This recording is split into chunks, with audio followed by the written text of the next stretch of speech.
I was born and done building for other people. I had an amazing journey surrounded by incredible people and agencies, and also some great brands and clients. And I think that was a bit of a turning point for me because I felt that I absolutely was completely competent. Today's guest is Kat Patterson, founder of Art of the Possible, without outside funding, without debt, and without settling for mediocrity.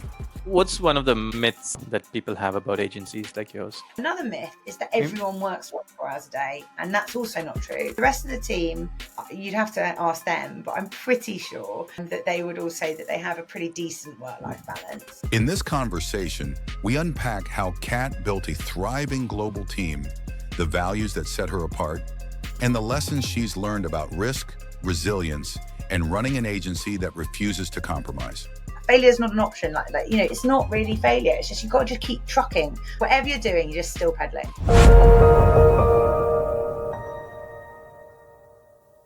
Hey everyone, today's guest is Kat Patterson, founder of Art of the Possible, a creative agency that's scaled to 1.5 million turnover with no outside funding, no debt, and zero fluff. Her journey spans Red Bull, marketing stunts running Camelot's accounts, getting yelled at by 2,000 franchisees, and building her own agency from the ground up. She's now leading a 20-person global team, launching actually a New Zealand office, and proving you can scale with heart, humor, and high standards while avoiding mediocre agency culture.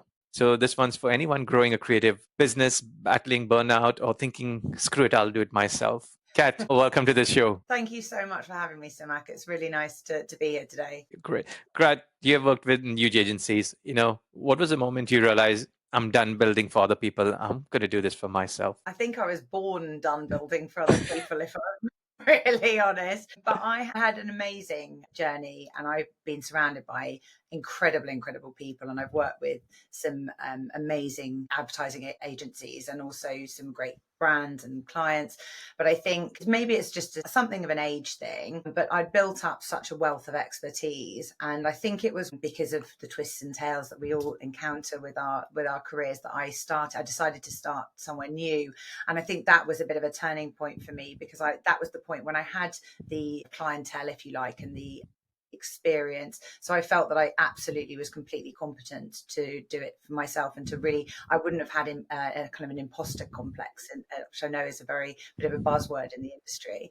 And I was doing it for somebody else, and I just thought, now's the time. So that was nearly 7 years ago now. Wow, 7 years. And talk to me about, you have a business partner, Tim Hedges. What happened and how did he join this amazing team? So I met Tim through an old boyfriend of mine, who's a very lovely chap, and he had been working with Tim for a while. And Tim was a great creative director and a brilliant creative, one of those kind of jack of all trades, but who cut his cloth on a lot of print and old fashioned, if you like, now branding, but then we're very ready to do something else. And we met, and he actually ended up freelancing for me, essentially doing all of the kind of creative, because as a client service person in my career, I can do a lot of things. And I think there's a kind of an adage that we wear a lot of hats, everything from firefighters to nannies to police, all of those kind of great skills that we all possess. And but one thing I cannot do is draw. Tim breathed the first life into Art of the Possible, into the brand. And he was very good at kind of catching the stuff that I threw over my shoulder. He worked with another guy called Sam, who is our lead designer now, and they were something of a little team. As things do, the twists and turns of the evolution of the business world, the opportunity came for us not to be essentially freelancing and to subcontract to Tim, but to come on board with Art of the Possible. And then about 4 years ago, I decided that I absolutely couldn't have done this journey without Tim. He is definitely a yin to my yang, if I can use that analogy. He keeps me sane, and I think our team would be absolutely up where without a paddle if he wasn't here backing them and making sure that he has the balance to my crazy. So I ended up making him formally my business partner, and it's been a decision I've absolutely obviously never regretted. But I think we're a great team, and I'm sorry that he couldn't be here today, but he's got much funnier jokes than me. Does it? Okay. Your audience have missed out. But I think my jokes are funny, so it's fine. I'll laugh at them even if no one else does. So your first marketing gig was as a Red Bull girl, and now you Yes. run a 1.5 global agency. Just fill in the gaps. What's the wildest part of that journey? Oh, that's a great question. Thanks, Simac. So, yeah, I think I mentioned to you previously, but I went to university to study international history and politics, although everything in politics is in some way or form marketing. I don't know what it's like entirely now, although my stepson is obviously having talks at the moment. He's 12, but there wasn't any information at my school, certainly, which is a very good school, but about marketing. I didn't know that planning jobs existed. I didn't know that really that many creative jobs existed. It was very much when we had careers talks, I'm 43, It was a while ago now.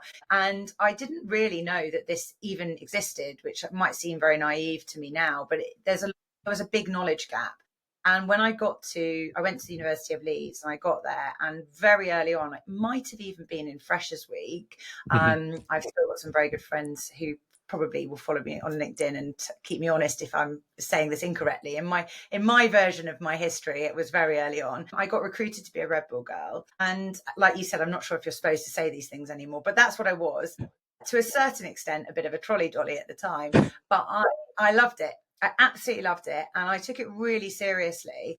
Actually, I really got under the skin of the brand, and I realized it was very much about powering and energy.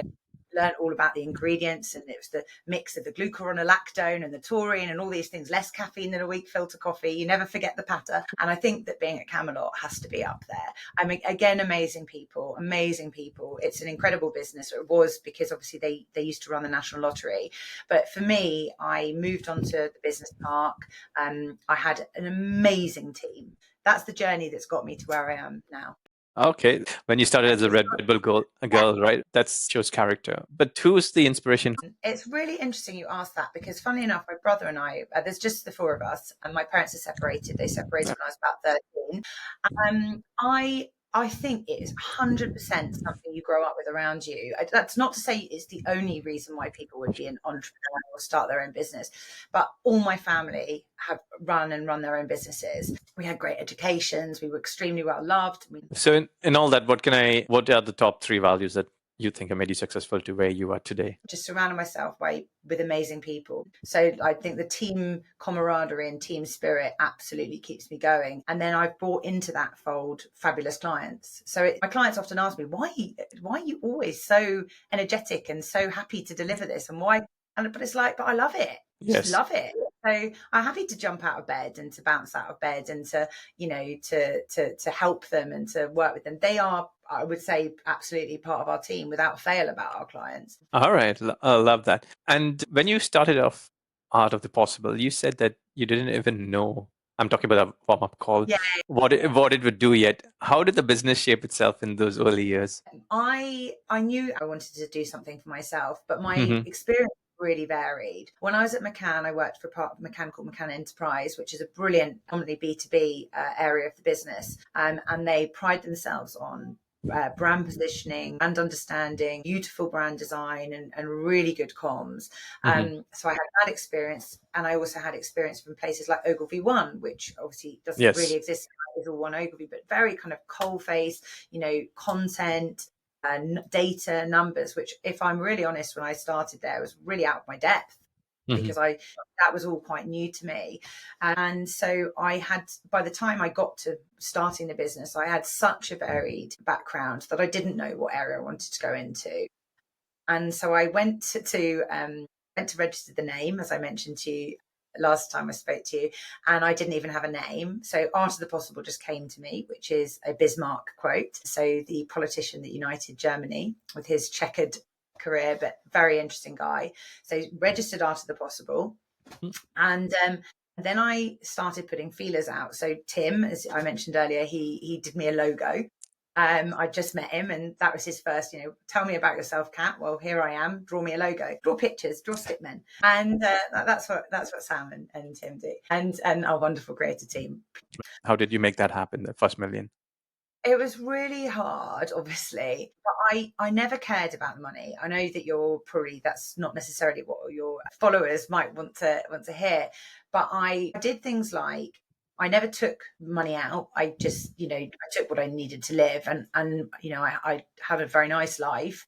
It was also beneficial in some ways. I couldn't do anything during the first couple of years because of lockdown, so there wasn't a huge need. There wasn't a need really to be doing anything extravagant. But then also, I just have wanted to always invest in people. And as most people who run advertising agencies know, or who look after the finances, people are the most expensive and should be the most expensive investment. And also sometimes tools. I think what happened was the only money we really ever made, we put back into people, which really helped us grow. Right. It comes with its own challenges, of course, and sometimes I think for certain areas it's better to freelance people in, which is why we have for niche things, which is why we have a really fantastic extended little black book and lots of different people who support us in different roles, but might as well be permanent members of staff, but actually technically aren't full time. And I think that was making sure that everyone I brought on board had those same values of focusing on growing the business, but in a very kind of organic way. I didn't want to put us at risk by borrowing money.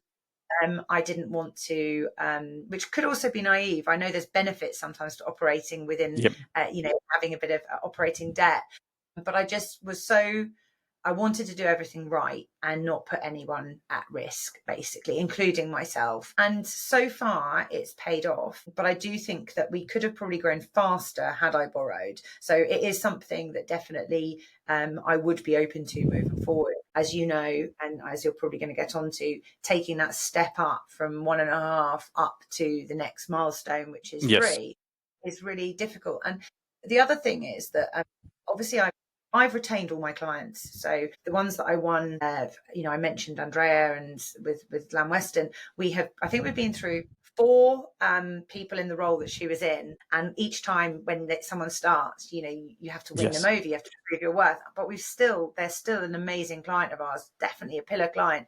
And all the team there now are still brilliant, just different people. And I think that that's been really important. But my one watch out with that is we've got clients who I took on board when I had no overheads, right? So the budgets and the fees are, it's hard in a business like ours to say to people, right, well, now I've grown and I've got bigger overheads, you're going to have to pay me more. And I think that's a really challenging conversation to have, being completely honest with you. I think that one of our biggest challenges is, quite frankly, I don't charge clients enough. Yeah, fantastic. One of the things that stuck with me on that one was, you did not care about the money, you cared about the value. I think you've called out mediocrity in the agency world. What are the signs an agency has lost its mojo or magic, according to you? It's really difficult because there are amazing agencies, and I've worked in some of them, and I think this is right now is a time for an independent. I really think there's so much change afoot. And it's a really exciting time. It's a difficult time, LinkedIn a lot is a graveyard at the moment in my industry, and it's really tough for people. But I do think that it was due to have a bit of a pop. I do think that, and I know that might sound terribly callous, but there's that old thing: the rich keep getting richer. There's big agencies, and now with obviously the merger between Omnicom and IPG as well, these building these big and very good organisations. But I think that the mediocrity comes from not with them. The mediocrity comes from being complacent. I think it comes with not trying to push all the time for what's better. And I think that sometimes you get lazy when you are within a big organization. And it's not through the fault of the leadership, and it's not through the fault of the clients, but you become a cog in a wheel. But I do think that it's super important for businesses and brands to keep pushing and to keep mixing things up, and for it not to be an echo chamber. It's like if you just are talking to people who are just your peers, or you're just talking to people about in certain industries, so marketing, or if you're just talking to people in certain sectors, I think that you lose your edge to a certain extent, and you start to just pat each other on the back, and you start to actually, we work cross category, which means that you bring talent, expertise, interest from lots of different areas, and it makes everything better. And now more and more businesses are challenging us. All right. Okay. So out of all the things you mentioned, which one, for someone listening to this show, what was the one thing that they need to focus on? Out of all the things that I mentioned, I think always challenging the status quo. I really do. There's a Coco Chanel quote, and it goes, "To be irreplaceable, one must always be different." And I really think that's true. Love it. Love it. And let's talk about the gentleman who drew a logo for you, and then you ended up giving him 30% of the company. So what made you give up so much of that equity for him to have so much skin in the game? Tim is an amazing human, and he's a great creative, but he's also a pragmatic creative, and I think that's quite rare. I've worked with some amazing creatives, yeah, but also you have to understand the parameters of what clients need, of what the world needs, of the platforms. Being somebody with an open approach, a creative with an approach to want to change, I found quite rare. And that's not to say that all the amazing creators I've worked with in my career aren't bloody brilliant, because they are. There are some, but I think Tim's balance, as well as being a great creative, of really getting what our clients need. He's got skills like tolerating me, project management, all of these things that don't just make him a great business partner from a creative perspective, a great creative partner, also make him like really smart to work with. Sometimes with the numbers, even like he's kind of bringing different things to me. He's inquisitive, and we work really well together. I think it's amazing what you just mentioned about Tim. For other agency owners, or even other, I would say, single owners, when they're looking at actually getting in a partner, what is the kind of guidance or advice you would give them when they want to bring on somebody, as an equity holder, a partner? I would say definitely don't get someone who's just like you. I think that's because I've talked to a lot of founders, and I think that can be a real problem. You need somebody that's going to make you think differently, and that's important. And of course, trust. That's very valuable advice, right? If you worked with someone who's grown into the company and they understand the culture of the company as well as the founder, and also ego plays a massive part, right? What's stopping you from implementing that kind of hit squad model out here? The only thing is, our clients, and we have quite a lot of big global clients, they are always on. It's 24 hours a day, 7 days a week. And I need a team that are really focused on those clients, because you need to kind of know everything about them all the time to be able to work in. So Adam isn't primarily working in social, we are. And so the social thing is where it comes in, because I think the problem we'd have is if I charged my clients for every hour, which is not what Adam's doing in terms of his doing a project basis, but projects are finite, right? So if he had, in order to cover the volume that we would need to do, the amount of times that it'd be like being a lawyer, basically. You'd have to switch on and off the clock. And I just don't think my client portfolio would respond to that, especially with the number of people you need to deliver like really fast, good social all the time. Basically, it's the service that we offer are different. What are the kind of top 3 reasons clients want to work with you? Only 3. Only 3. I think I asked my clients all of this actually the other day. Energy. So they love the energy and the passion which the team show towards delivering great work for them. Right. The speed and efficiency. So, my team tend to get it right first time. And I think the quality of the work. So just coming back, one of the things that you mentioned, you want to move to 5 million. What's your plan of attack? We do have a plan. We are, we've started to invest in some new business team to help us. We still have a fantastic new business pipeline, and our clients, because we've got such a good rapport with them, we're growing organically. But I think it would be, just from our own creative juices as well, it's great to work on new pieces of business, and we've got some amazing clients on the pipeline, and so that I think will be a big part of our stepping stone. And it feels like a big grown-up thing to do, to invest in people to help you with new business. I think it's the right thing for us to do. We have a team right now that's actually really poised. We could take on more. And I think that's also a really great place to be. It's been, as we've bedded in lots of new people and as we've grown, I wouldn't have said that a year ago, but we are ready. And that's also an exciting place to be. And we do have a plan, and we have milestones that we want to achieve. But it's also, I would never put a plan above delivering the work, if that makes sense. So I'm not chasing the dream more than I am chasing the ensuring that everything we're delivering now is really, really good. So yeah, so we're kind of ready for action. Okay. And what would you do tomorrow if 250,000 landed in your bank? What was the first thing you would do? Hire some more people, probably. There's areas of the business I'd really like to grow, and but areas that I wouldn't do in stuff. I'd like to have more a larger strategic team. Sorry. Love it. And what's one of the myths that people have about agencies like yours? I reckon they probably think that we're rolling in dough. When I have one particular client that basically, I'm sure, because they see the top line that they pay us, that they think, oh, they're getting loads, but they forget that that's got so much third party and so much media spend and so much of this.